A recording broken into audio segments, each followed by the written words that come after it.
One of the main issues that is being discussed here at the World Economic Forum on the Middle East and North Africa is the need to look for long-term solutions to conflicts that have been raging in the region, from Syria to Yemen to Iraq, and beyond that, to engage in strategic discussions that focus on peace and reconciliation. There had been quite a bit of anticipation that we would have an American delegation, perhaps with the son-in-law of Donald Trump, his advisor, Jared Kushner, who might have been here to push the different parties towards an acceptance of some kind of agreement between Israelis and Palestinians. That didn't quite happen.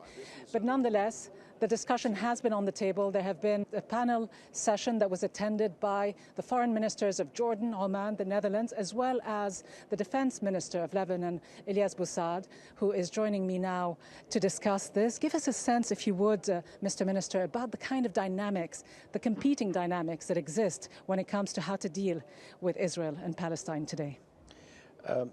It was not a heated discussion among the panelists.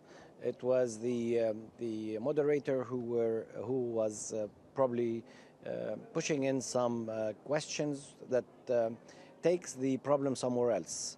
There was an agreement among the Arab ministers, at least, that the problem remains in the occupation of Israel for the Arab land.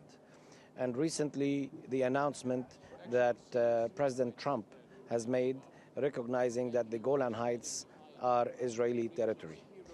So the conversation went back to say that the problem in the Middle East will not be resolved as long as there's occupation for the Arab land. But how much of a disunity, a divergence of opinions is there today among Arab leaders? Because we did hear that, for example, the Omanis suggested that it was time to engage with the Israelis in a more significant way, whereas others, perhaps yourself as well, thought that we should take a more cautious approach. How much of disunity is there in your ranks?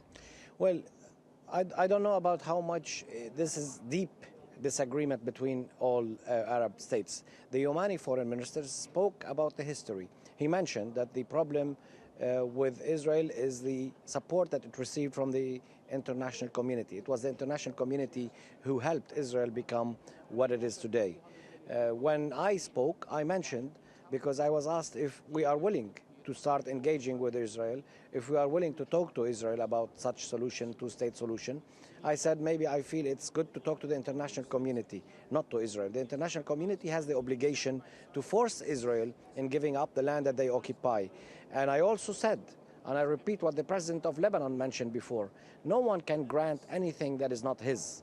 So we do not accept anyone granting any Arab land to the Israelis. The only solution that we see is a proper, peaceful solution that will give up the land and will give the land back to the Arab nations. But just briefly following up on that, to what extent is there today some kind of a peace initiative being put together by the American side? Have you been shared any information on this? Are we inching anywhere closer towards it, or is it nowhere to be found?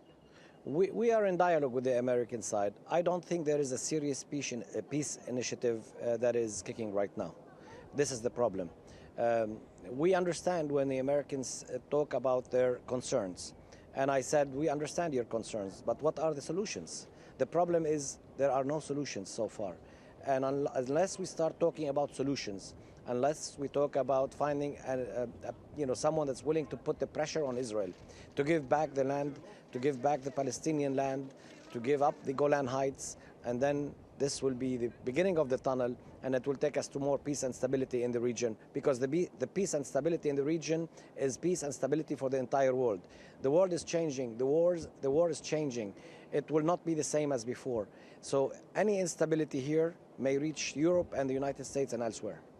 Elias Bou Saab, the Defence Minister of Lebanon, thank you very much indeed. And as you just heard the Minister say, quite a bit of rejection so far of what has come through from Washington, D.C., the kinds of policies and statements that have emanated from the Trump administration, whether it's to do with the Golan or anything else that has been decided so far. So a very cautious approach here. And as we just heard, nothing that suggests that there is any kind of serious peace initiative on the table.